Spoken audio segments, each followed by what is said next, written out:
Cowboy State Daily takes a closer look at who might be behind the anonymous website WildRhino.com.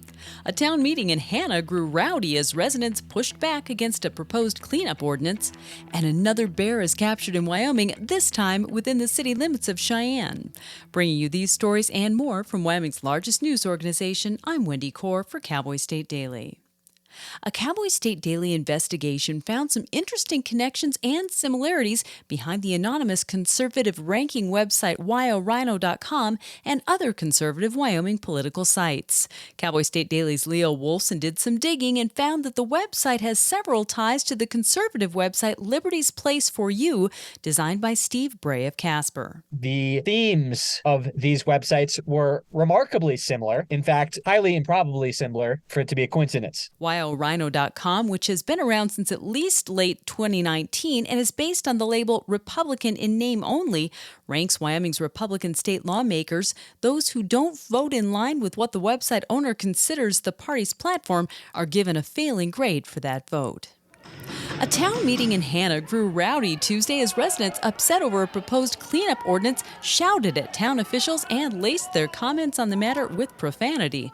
The proposed ordinance would have allowed the town council to appoint a code enforcement officer and would have implemented fines of up to $750 per day for failure to clean up trash, junk vehicles, and other eyesores. Cowboy State Daily's Mark Hines, who attended the meeting, said town leaders had good intentions, but the residents pushed back at what they considered heavy-handed governance. It's a kind of place where I think people expect to just be left completely alone and do their thing. And they perceive this as an intrusion on that. And so they reacted accordingly. Nobody spoke in favor of the proposed measure, which the council voted to reject. Well, during the gangster era of the 1920s and 30s, Congress began heavily restricting short-barreled rifles. A device called a pistol brace, which enables a shooter to fire a heavy pistol with one hand, makes pistols strongly resemble those short-barreled rifles. And a recent federal rule that outlaws 99% of pistol braces has concerned gun advocates, according to Cowboy State Daily's Claire McFarland. It looks really heavy-handed to gun advocates. And apparently the state of Wyoming, which with 24 other states, sued the ATF, trying to shut down the new rule. U.S. District Court Judge Daniel Hovland said Tuesday that he declined to block the ATF from enforcing its new rule in those states, contradicting another order from the federal Fifth Circuit Court in Louisiana, where a panel of judges ruled to temporarily block the ATF's restrictions on pistol braces in Mississippi, Louisiana, and Texas. I'll be back with more news right after this. At Hilltop Bank, we understand that buying a home is a big decision. That's why we're here to be your trusted partner on the path to home ownership. Our experienced mortgage team will guide you every step of the way, from pre-approval to closing. We offer competitive rates and a wide variety of home loan options to best suit your needs. With our local knowledge and personalized service, you'll feel confident and comfortable throughout the entire home buying process.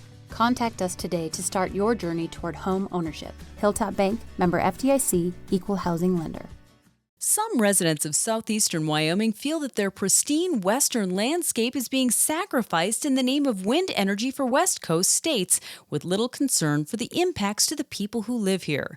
A recent opinion piece by the global energy transition columnist for Thomson Reuters appeared to demonstrate this attitude a little too clearly, according to energy reporter Kevin Kilo. It praised Wyoming for not being a coal holdout and actually moving towards green energy, and then said, hey, you got lots of space out there, we can just build our wind farms. Well, that has a lot of people concerned. Senator Cale Case of Lander told Cowboy State Daily that while people drive through Wyoming and think it's just an empty land that's ripe for industrial development, the wind resources in southeastern Oregon are as good as Wyoming's, and the same is true for areas of Washington and California.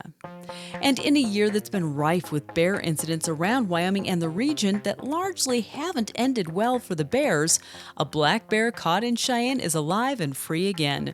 Cheyenne Police Department and other first responders captured the injured bear alive in Clear Creek Park early this week. After the bear was tranquilized and brought down out of its tree, Game and Fish agents determined its injuries were minor enough that it stood a good chance of surviving on its own in the wild, so the bear was taken into the Snowy Range Mountains and set free. And that's today's news. If you're ready to unlock your daily dose of Wyoming, sign up for the Cowboy State Daily newsletter to stay in the know. I'm Wendy Corr for Cowboy State Daily.